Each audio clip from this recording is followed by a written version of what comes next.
नमस्ते फ्रेंड्स, मैं खुशबू मिश्रा स्वागत करती हूं अपने चैनल खुशबू मिश्रा ब्लॉग में। कैसे हैं आप सब, मुझे कमेंट करके ज़रूर बताइएगा। और आज मैं इस वीडियो में बात करूंगी स्थापना का शुभ मुहूर्त कब है और कौन सी गलती हमें नवरात्रि के दौरान इन 9 दिनों में नहीं करनी चाहिए, इनसे बच के रहना चाहिए। और इस बार माता का आगमन डोली में हो रहा है, वो डोली पे आ रही हैं और उनका विदाई गज पे होगा। तो माता का आगमन उतना डोली में आना शुभ नहीं माना जाता है, उतना अच्छा वो नहीं होता है। इससे बहुत सारे पंडितों के अनुसार बहुत सारे अच्छे संकेत नहीं दिए जा रहे हैं, वो अच्छा नहीं है। लेकिन माता की विदाई गज पे होगी, इससे थोड़ा सा वो दिक्कत कम हो जाएगा। कौन सी गलती है जो हमें नहीं करना चाहिए इन दिनों? तो पहला है सूर्योदय से पहले उठें। जब कलश स्थापना किए हुए घर में पूजा शुरू किए हुए हैं तो सूर्योदय से पहले उठना चाहिए। और जितना भी पूजा पाठ हो वो सुबह के टाइम में ही हो जाता है तो अच्छा होता है। ज़्यादा लेट तक होना वो ठीक नहीं होता, इसीलिए सुबह उठिए और पहले पूजा का ही काम जितना होता है वो ख़त्म कर लीजिए। और दूसरा जो नियम है, पूजा पाठ हमेशा अच्छे शुद्ध तरीके से कीजिए। साफ़ सुथरे वस्त्र पहन के बहुत ही सफाई के साथ कीजिए। पाठ भी करना है तो आपको अगर हिंदी में आता है शुद्ध तो आप हिंदी में पाठ कीजिए। संस्कृत में आता है तो आप संस्कृत पढ़ लीजिए। लेकिन जो भी पाठ कीजिए वो बहुत ज़्यादा शुद्ध होना चाहिए, कोई गलती नहीं होनी चाहिए पढ़ने में। इसका आपको बहुत ज़्यादा ध्यान रखना होगा। और तीसरा जो नियम है, नवरात्रि के दौरान लहसुन प्याज का उपयोग मत कीजिए खाना में तो नहीं ही बनाना है। जो कलश बैठाए हुए हैं, घर में बैठा कलश पूजा हो रहा है, वहाँ तो नहीं ही खाना है। लेकिन घर के भी जितने मेंबर हैं उनको नहीं खाना चाहिए। और नवरात्रि के समय लहसुन प्याज का उपयोग बिल्कुल मत कीजिए।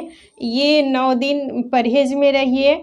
और घर के किसी भी मेंबर को, क्योंकि वो तामसी भोजन में आता है, लहसुन प्याज सात्विक भोजन नहीं है, वो तामसी भोजन में ही आता है, इसीलिए उसका परहेज करना ज़रूरी है। और खाने में सेंधा नमक का उपयोग कीजिए। आप फल खा के रह सकते हैं तो फल खा के ही रहिए।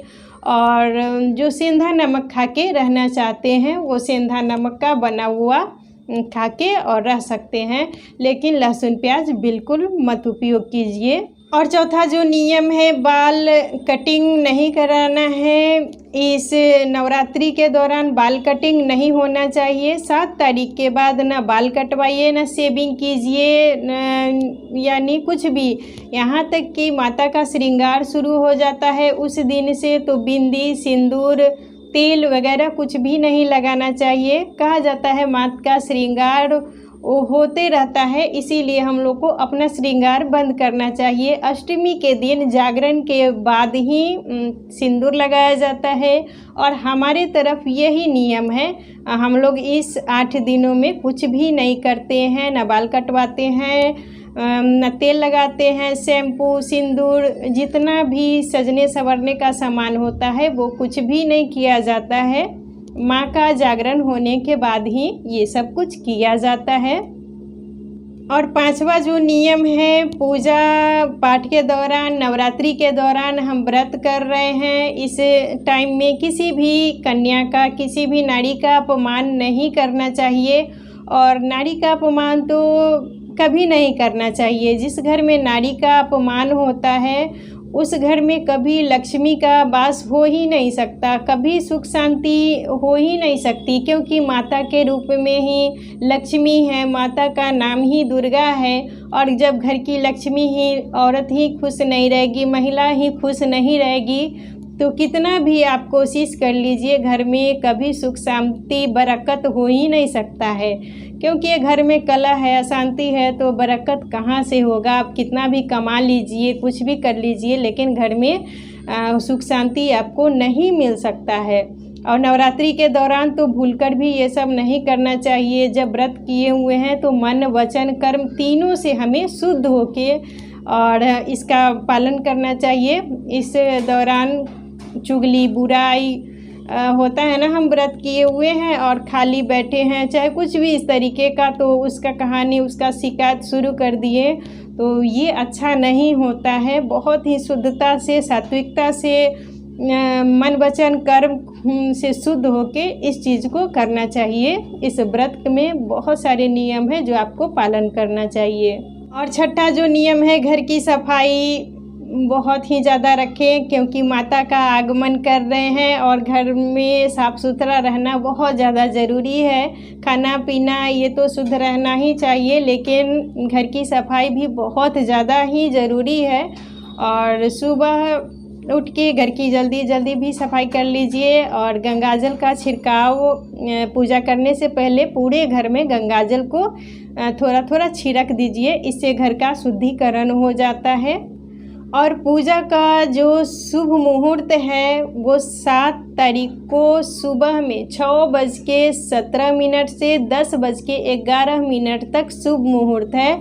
इसी टाइम में आपको कलश स्थापना कर लेनी चाहिए।